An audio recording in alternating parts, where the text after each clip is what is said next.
Baik, Shalom, selamat sore. Sebelum kita mendengarkan firman Tuhan, saudaraku, seperti biasa kita akan angkat satu pujian terlebih dahulu.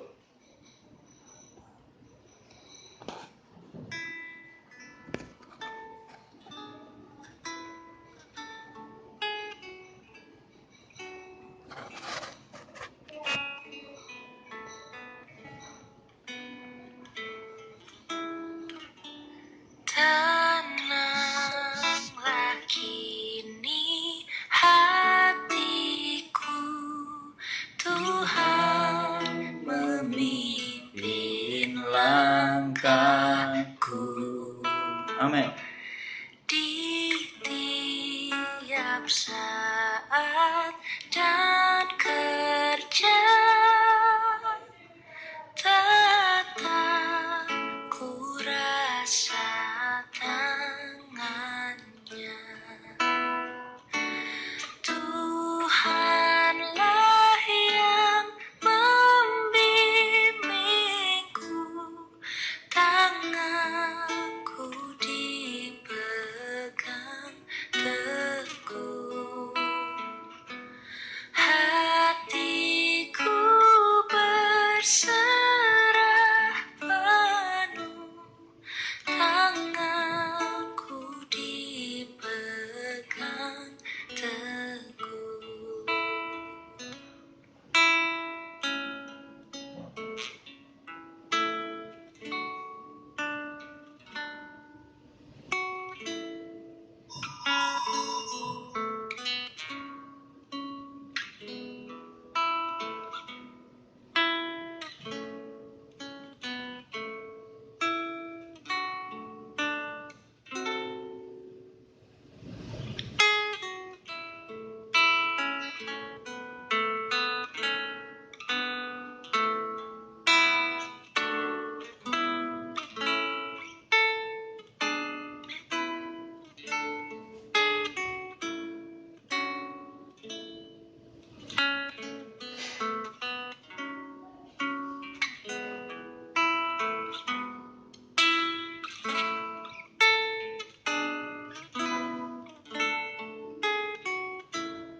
Di malam yang gelap benar, di taman indah dan segar, di taupan dan di laut tenang, tetap tanganku dipegang. Tuhanlah yang membimbingku, tanganku dipegang teguh. Hatiku berserah penuh, tanganku dipegang teguh. Tuhanlah yang membimbingku, tanganku dipegang teguh. Hatiku berserah penuh, tanganku dipegang teguh. Tanganku dipegang teguh. Ya, puji Tuhan. Mari kita dalam doa. Bapa dalam surga, kami bersyukur pada sore hari ini kalau kami boleh kembali bersama-sama untuk memuji, menyembah-Mu, bahkan mendengarkan firman-Mu Tuhan. urapi kami semua supaya firman yang akan disampaikan itu bisa merema dalam kehidupan kami Tuhan. Terima kasih Tuhan, terima kasih Yesus, kami siap untuk mendengarkan renungan firman-Mu. Dalam nama Yesus kami berserah. Amin. Saudara-saudaraku yang dikasihi oleh Tuhan, pada sore hari ini kita akan bersama-sama membahas tentang Amsal. Ya, kita akan kembali membahas tentang Amsal pasal yang ke-17 ayat yang ke-22. Amsal pasal 17 ayat yang ke-22, demikianlah firman Tuhan.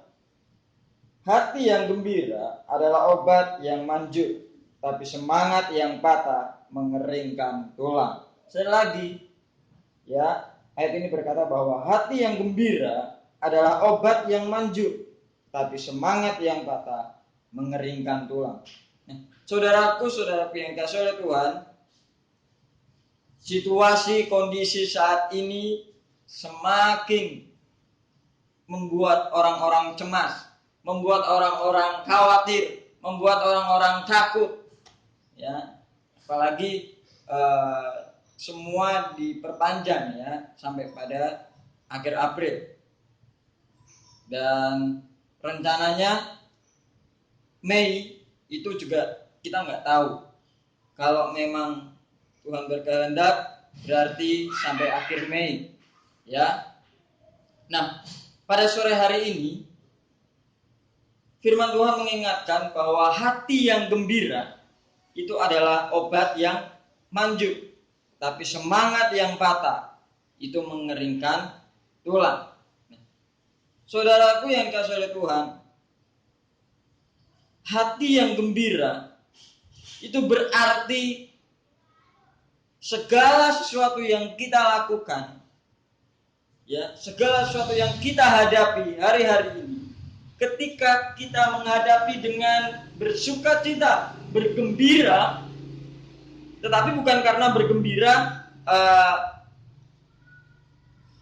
bergembira yang asal-asalan, tapi bergembira dari hati. Nah, saudara yang kasih Tuhan, bahkan Rasul Paulus juga mengatakan bahwa semuanya ini, kesengsaraan ini anggaplah sebagai suatu kebahagiaan. Artinya kalau dalam konteks Paulus, dia bukan menuliskan bahwa masalah datang baru bahagia, enggak. Tetapi bahagia dulu, baru masalah datang. Artinya apa? Selalu berbahagia, dilatar belakangi oleh bahagia, oleh kesenangan, oleh sukacita. Ya. Memang semua berasal dari hati. Kalau hati kita beres, kalau hati kita senang, hati kita sejuk, maka apa yang kita pikirkan, ya, bahkan apa yang keluar dari kata-kata kita, dari tindakan kita, itu juga akan positif. Tetapi kalau hati kita panas, hati kita grundel, hati kita mungkin bersungut-sungut, maka yang ada di pikiran kita juga seperti itu, negatif. Bahkan nanti yang keluar bahkan dari tindakan kita adalah negatif. Nah, saudara yang kasih Tuhan, ayat firman Tuhan pada sore hari ini mengingatkan kita bahwa hati yang gembira adalah dasarnya untuk kita bertindak. Jadi kalau hati kita gembira, hati kita bersukacita, masalah, ombak, badai sebesar apapun yang melanda dalam kehidupan kita, so pasti tidak akan mengganggu kita. Artinya kita tidak akan dipengaruhi oleh hal seperti itu. Kenapa? Karena hati yang gembira adalah dasar. Ya, kita sudah hati yang gembira dulu, baru kita melakukan segala sesuatu itu. Tetapi kalau misalnya nih, saya diingatkan dan punya hal seperti ini. Ya.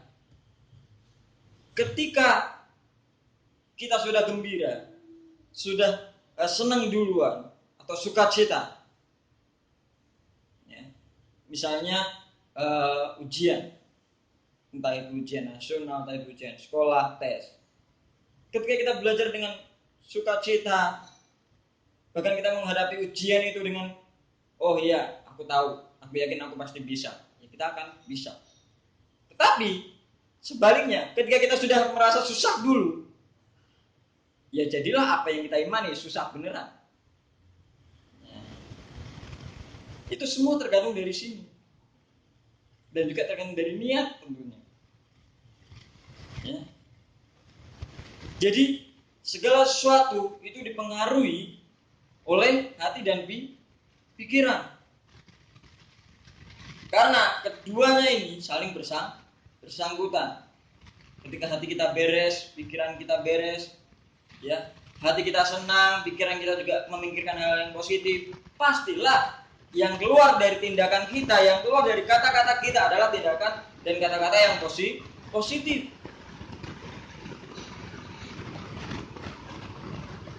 Oleh sebab itu, coba kita buka satu ayat.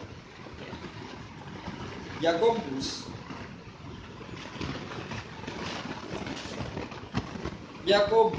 pasal yang pertama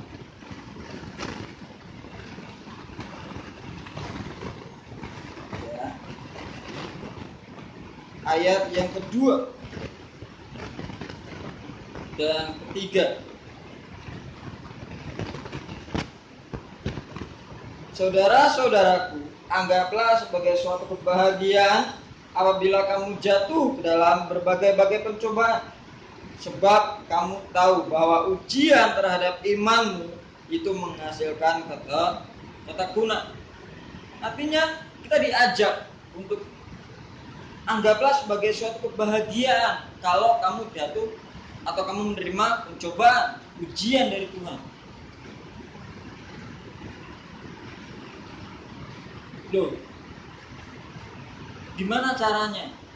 Kok kita bisa ya menganggap sebagai suatu kebahagiaan kalau dari ini? Iya, bisa. Kenapa? Karena firman Tuhan jelas berkata bahwa Tuhan itu menguji untuk mendatangkan kebaikan.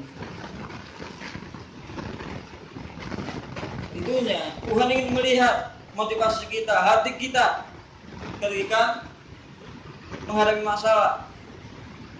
Mungkin kita bisa saja happy ketika kita dapat berkat dari Tuhan, ya. Wah, senangnya nggak ketolongan.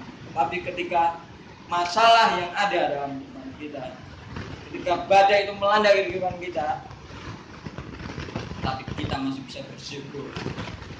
Itulah baru berdiri di tengah masalah. Kenapa? Karena kita nggak akan takut. Karena Tuhan yang memegang, Tuhan yang menopang kehidupan kita. Seperti lagu di awal tadi yang kita dengarkan, bahwa tangan Tuhan itu sanggup menolong kita, menopang kita. Oleh sebab itu, firman Tuhan pada sore hari ini, Amsal pasal 17 ayat 22 mendasari firman Tuhan pada sore hari ini, bahwa segala sesuatu itu harus kita lakukan dengan hati yang benar. Maka ketika hati kita gembira, atau dalam bahasan hati kita ada beres, pikiran kita beres, maka yang keluar dari kehidupan kita, yang keluar dari mulut kita adalah beres dan positif. Tapi sebaliknya, ketika kita sudah mempunyai hati yang kotor, pikiran yang kotor, maka yang keluar dari kehidupan kita adalah kotor, negatif, bahkan kata-kata yang keluar adalah menggerutu, negatif, bahkan ya semua serba berat. Ya. Oleh sebab itu, saudara kekasih Tuhan, dengan situasi, kondisi saat-saat ini, gak usah cemas, tidak usah takut. Saya juga kadang-kadang heran, saudara ya. Ada beberapa postingan, ada beberapa pendapat dari orang-orang dari dulu sampai sekarang berkata bahwa di mana imanmu, di mana imanmu. Ini bukan bicara tentang iman, saudara. Seperti saya katakan, bukan bicara tentang iman, tapi iman digunakan dengan berhikmat. Tuhan juga katakan patuhilah peraturan yang ada. Karena pemerintah adalah wakilnya itu Tuhan dalam dunia ini.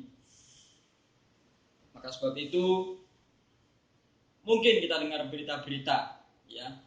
Tapi saya kasih saran saudara, jangan terlalu banyak mendengarkan banyak berita-berita. Kenapa? Karena disitulah kita bisa timbul kecemasan. Karena berita-berita juga banyak yang menakutkan, ya, banyak yang membuat kita cemas. Oleh sebab itu, kalau memang mau nonton berita ya 1-2 berita sudah, ganti channel yang lain. Karena ada banyak sekarang berita-berita yang menimbulkan hoax. Ya, kita terus berdoa saja bahwa pandemi ini berakhir, ya, cepat berakhir. Bahkan dengan iman,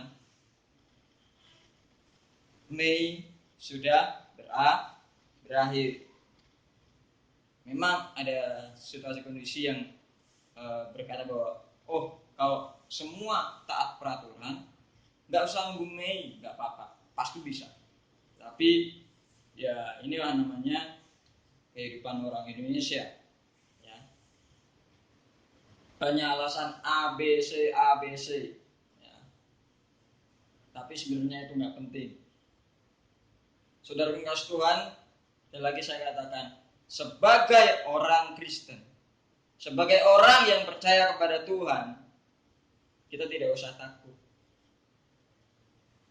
Ketika kita menjalani segala sesuatu itu dengan sukacita, dengan enjoy, ya, mau badai sebesar apapun, bahkan corona kita hadapi sekalipun, ya, itu pasti tidak akan menimpa kita. Ya, jadi lewat firman Tuhan pada sore hari ini, milikilah hati yang beres, pikiran yang beres, maka apapun yang kita lakukan itu pasti akan ringan.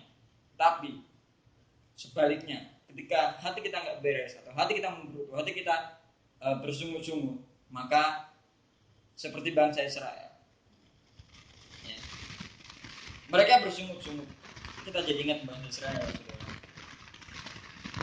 mereka jadi bersungut-sungut, ya, sedikit bersungut sama Musa, dan akhirnya apa? Mereka lama masuk tanah Kanaan. Memang proses tidak mudah. Proses yang kita hadapi, masalah-masalah yang kita hadapi, persoalan-persoalan yang kita hadapi tidaklah mudah dalam kehidupan kita. Tetapi ketika kita menjalani proses itu dengan baik, ya ikutilah apa saja maunya Tuhan. Ingat seperti Paskah kemarin saya katakan bahwa itulah kehendak Tuhan, ikutilah kehendak Tuhan, bukan kehendakmu, bukan kehendak kita. Karena ketika kita mengikuti peraturan Tuhan, ketika kita ikuti aturan mainnya Tuhan, maka pasti kita akan aman. Tapi ketika kita keluar dari tracknya Tuhan, akan ada banyak masalah. Nah, seperti patah katakan bahwa ikutilah aturan yang ada, aturan main yang ada dimanapun kita berada, maka kita akan aman. Tapi ketika kita tidak mengikuti aturan main yang ada dimanapun kita berada, ya, pasti akan ada masalah-masalah yang timbul. Itu mari sebagai orang percaya, sebagai anak Tuhan, tetap setia, tetap andalkan Tuhan, dan milikilah hati, ya, yang beres. Karena hati yang gembira adalah obat yang manjur. Puji Tuhan, inilah renungan firman Tuhan yang bisa saya sampaikan di pertengahan minggu hari ini, ya. Kita akan berdoa. Tuhan Yesus yang baik, terima kasih buat sore hari ini, buat firman Tuhan yang sudah kami temukan. Kami berdoa Tuhan supaya kami tetap memiliki hati yang beres, pikiran yang beres, sehingga ketika kami bertindak juga kami bertindak sesuai dengan kehendak-Mu Tuhan.